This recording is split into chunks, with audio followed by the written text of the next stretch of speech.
This is Macbeth Act 1, Scene 2. So following the witches having left foul is fair and fair is foul, that idea of confusion and chaos, the action moves straight to a battle. And the first person to speak is King Duncan. Now, to start your notes on King Duncan, Duncan represents order within the chaos. He represents true kingship, true leadership, and everything honourable about a king, and is seen straight away as befitting a king, asking a question, giving that order. What bloody man is that? Stage direction for a wounded soldier to be brought on stage. And Duncan wants to know the state of the revolt. So in terms of that annotation, you just need there the idea that the king, how he's presenting himself, how he is the true king, representative of order.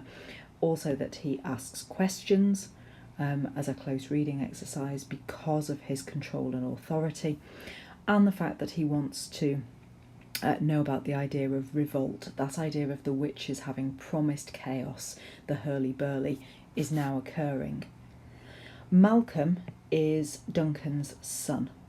Okay, so Malcolm is later in the play named as the heir, and Malcolm says that the wounded soldier who's brought on stage fought against my captivity. So he has saved Malcolm, or Malcolm has been saved. It's important because Malcolm is the future of the throne. He is the genuine heir, and when he accedes to the throne, order is once more restored. He orders the soldier to update the king, his knowledge of the broil as thou didst leave it. So his knowledge of the fight, the battle, the chaos. Broil is kind of like a bubbling water. And the captain has a significant comment that doubtful it stood. This idea that nothing is quite certain, everything is under threat.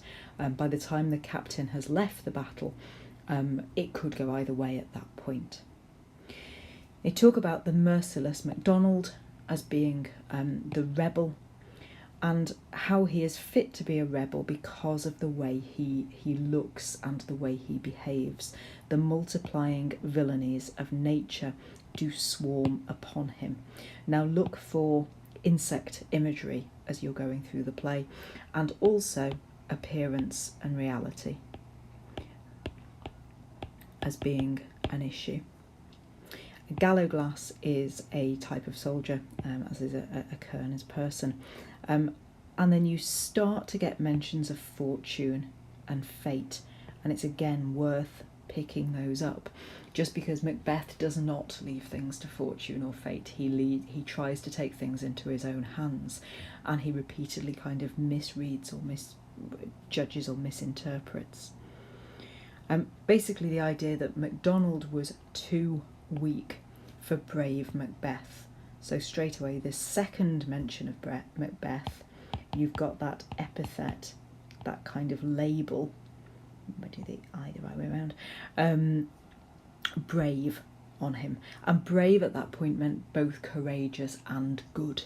So it's that kind of double whammy, and emphasising, well, he deserves that name. Well, he deserves being called brave. And Macbeth has at this point disdained fortune, so has not allowed fortune to do what she will, but has taken matters into his own hands. Ironic. He gets his sword out, his brandished steel. It's smoked with bloody execution, like Valor's minion, so like Valor's kind of servant or henchman. He carved out his passage till he faced the slave, so till he faced the rebel MacDonald. So you've got images of violence and bravery associated with Macbeth. And then just moving on to see what happened. Picking up this, what did he do to him? Well, he faced the slave, and he never shook hands nor bade farewell to him till he unseamed him from the nave to the chops and fixed his head upon our battlements. So Macbeth, rather than engaging in any pleasantries, actually rips MacDonald from his stomach, his navel, to the chops, his jaws, and then he beheads him and he parades the head around. Decapitation would have been the penalty, the punishment for a traitor, for treason. So here you've just maybe got a bit of foreshadowing that Macbeth, by the end of the play, will have committed his own treason and will equally be decapitated and held up as an example. Hearing about this, King Duncan uses apostrophe. Okay, so if you are doing close reading, that idea of, let me just get that right, that idea of O usually equals intense emotion. Make sure that you are just contextualising it in terms of what the emotion is that is intense, but it's that idea of the address, the kind of sigh. And Macbeth is a valiant cousin and worthy gentleman. So again, this relationship to Duncan is going to come in as being critical, because Macbeth later on, talks about the double trust he's held in by Duncan, all the allegiances that he owes to Duncan, and clearly there is one of blood, of kinship, and also kind of respect and reputation.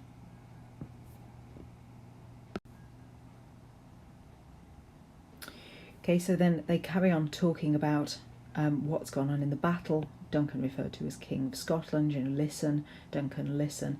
And he says, actually, no sooner had this finished, no sooner had Macbeth won this section of the battle, but the Norwegian lord, surveying advantage with furbished arms, so renewed weapons, new supplies of men, began a fresh assault. Again, kind of showing exactly how much peril Scotland is in at this point.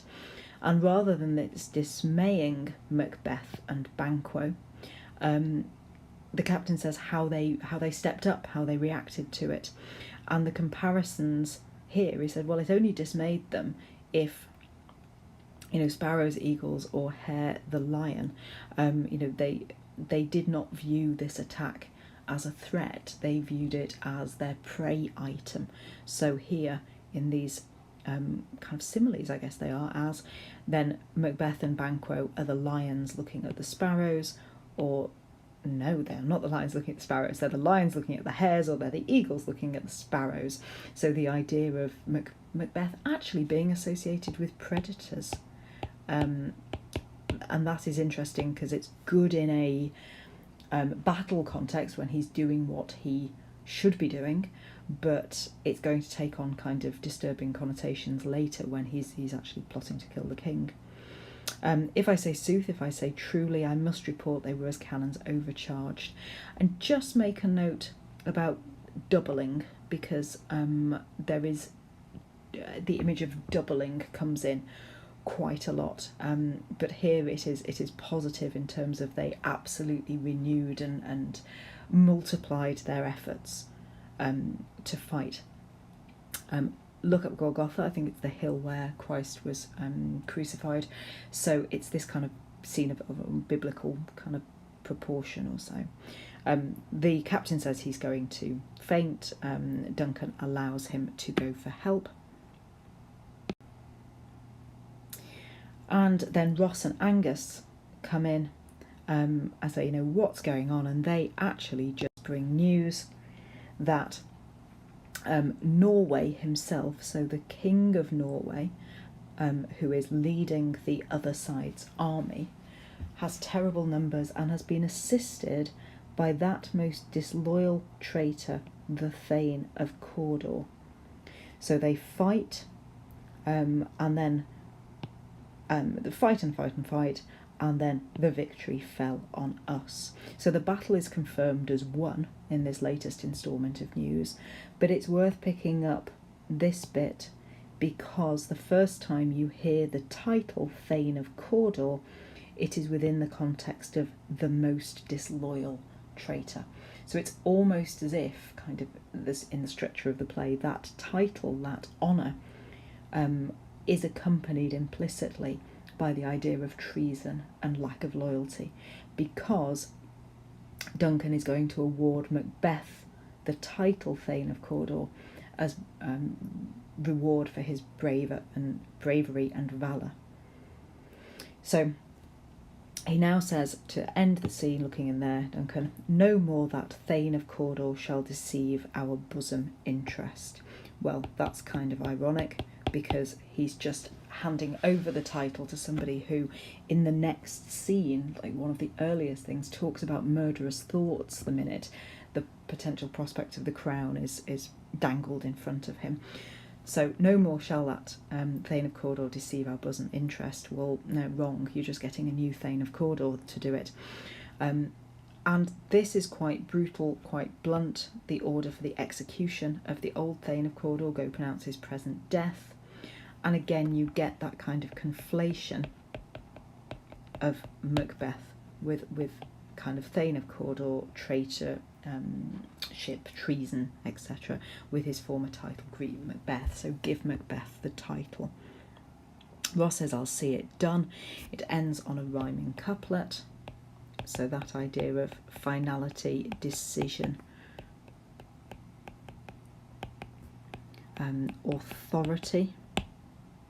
And Duncan says, what he hath lost, so what the Thane of Cawdor hath lost, his title, noble Macbeth hath won.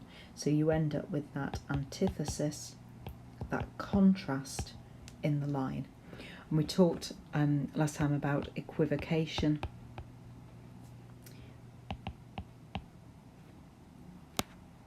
Make that look slightly more like it should. That idea of kind of ambiguity, being neither one nor the other, confusing, etc. The witches also said, you know, when the battle's lost and won.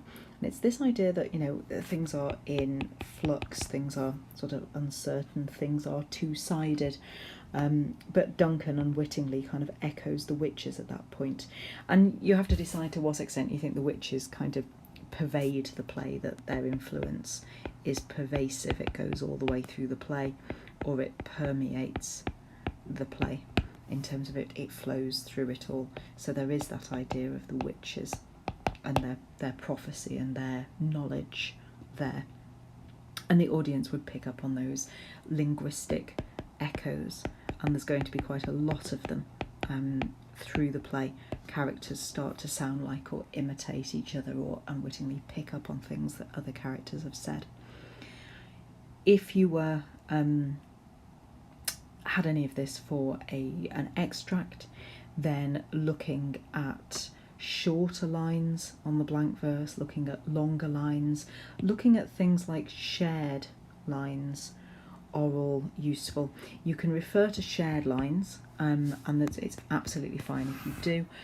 You can also refer to sticomythia, which is its technical term.